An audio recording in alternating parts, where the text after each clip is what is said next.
All right, guys, on to section 2, or I'm sorry, example 2, okay? So we just did percents as fractions. Now we're going to do percents as decimals, all right? So basically what we're going to do is we're going to take that first step that we just did, turning the percent into a fraction, and then we're going to take that fraction and turn it into a decimal because we've done that, okay? So first things first, write as a fraction with a denominator of 100. So the percent that we are converting, we're going to write 9.7% as a decimal. So again, first step, putting it over a denominator of 100. If you recall from example 1, we're just taking this number from the percent and bringing it straight down right over that 100. So you should have 9.7 over 100. So that's your fraction, okay? With this, I'm not asking you to reduce. It's actually better not to reduce first or make it a simpler fraction. In this case, it's going to be too hard to do that. But I suggest you don't because it's going to make it a lot easier to divide this to turn it into a decimal. So basically the rule is divide by moving the decimal point left 2 spaces. The reason we're moving it 2 spaces is because there are 2 zeros in 100. So the rule is if you are dividing by 10, 100, 1000, and so on, you just move the decimal place to the left, however many zeros there are. So again, we're moving it 2 places because there's 2 zeros. So we have our 9.7. Okay. I'm going to grab another color so you guys can see how this works. I want you to read carefully. If you want, you can underline this in your notes. It's not underlined, so you can add a little underline. You may need to write 1 or more zeros, meaning you may need to add a few zeros to make it a decimal, a complete decimal. So because my decimal is here, we are going to move this decimal 2 places. So first one comes around the 9, there's 1 place, 9 creates the 1 place, and then we have to move it 2. Now this is where you may need to write 1 or more zeros in because we can't have an empty space. If I'm rewriting this, I can't write it like point blank 97. That doesn't work, right? So in proper math etiquette, you put a 0 before the decimal.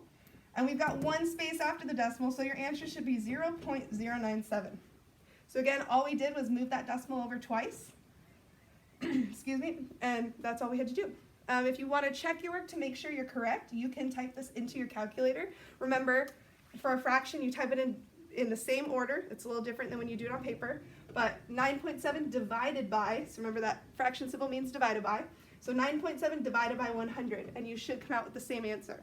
If it's not right, make sure you check your work, okay? So at this point, I want you to pause the video, do the practice problems, which are on your notes, okay? You should have space to do them. So make sure you do these practice problems, pause the video, and when you're ready, start the video again, and we'll go over the answers, and you can check them.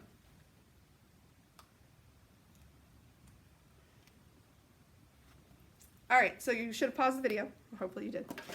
So let's go over. So we have 16%. So your first step is you should have put 16 over 100. Okay? So I'm not going to use 2 colors when we go over the practice just because it was just so you could see it in the example. All right, so you should have put 16 over 100. You should have divided that out, meaning when there's a whole number, there's that invisible decimal right after the number because it's a whole number. If you move it 2 times over, you should get 0.16. And again, you can use your calculator to check your work, okay? But again, remember this decimal moves over twice, so it's on that other side of the 1, so your answer should be 0.16. All right? For 62.5, same thing, first step, we take this number, 62.5, put it all over 100. We divide that, and the way we divide it is we move our decimal place over twice. So again, it's between that 2 and that 5. Sorry, it looks huge, just make sure you can see it. We move it once and twice, so now it's right on that other side of the 6. So you should have 0.625. I'm sorry guys, I'm going to put it down here, it's too cramped. So 0.625, that should be your final answer for B. And then finally 120%. Same thing, we put it over 100. Okay? You divide it out. Again, it's a whole number, so you have that invisible decimal right after that last number. You move it twice. In this case, it went in between the 1 and the 2. So you can either write it as 1.20 or just 1.2. Either one works. They both are correct, okay? So either one of those works on that one, so make sure you check your work. If you're still confused, go ahead and rewind the video. Make sure you got it, okay? All right, I'll see you in example 3.